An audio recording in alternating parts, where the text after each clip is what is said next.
মিনাপুর নামে একটি গ্রাম ছিল। সেই গ্রামের লোকেরা সুখ শান্তিতেই বসবাস করত।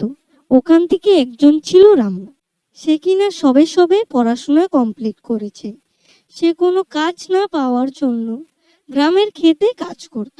একদিন রামু খেতে যাওয়ার সময় রামুর মা বলল, কিরে রামু, তোর বয়স তো অনেক হলো, তাহলে বিয়েটা কবে করবি? আমিও আর কতদিন বা বাঁচবো, তোর বিয়েটাও কি দেখতে পারবো না? এ কথা বলো না মা, তুমি মেয়ে দেখা শুরু করে দাও, আমি ঠিক বিয়ে করে নেব। রামু এই কথা বলে ক্ষেতের দিকে যাওয়ার জন্য রওনা দিল।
কোথায় যাচ্ছিস রামু?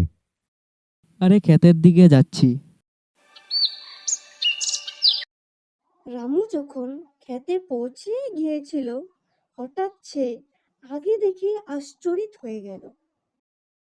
সে দেখল যে আগে থেকে একটি ভয়ঙ্কর বাঘ গ্রামের দিকে আসছে। সে ওখানে আর দেরি না করে গ্রামের দিকে ছুটল।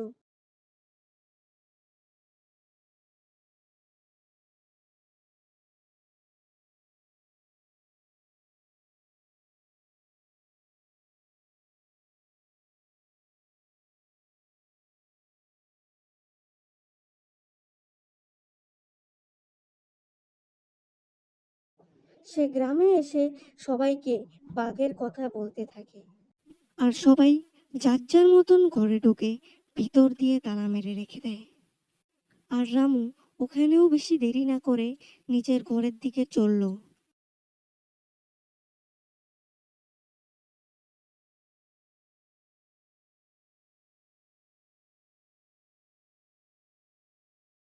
সে ঘরে তো এসে পড়ল, কিন্তু সে ঘরে এসে দেখলো যে তার মা নেই।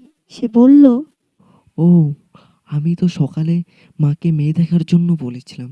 মা কি তাহলে আমার জন্য মেয়ে দেখতে গেছে? না, এখানে আর সময় নষ্ট করে লাভ নেই, মাকে খুঁজতে যাই।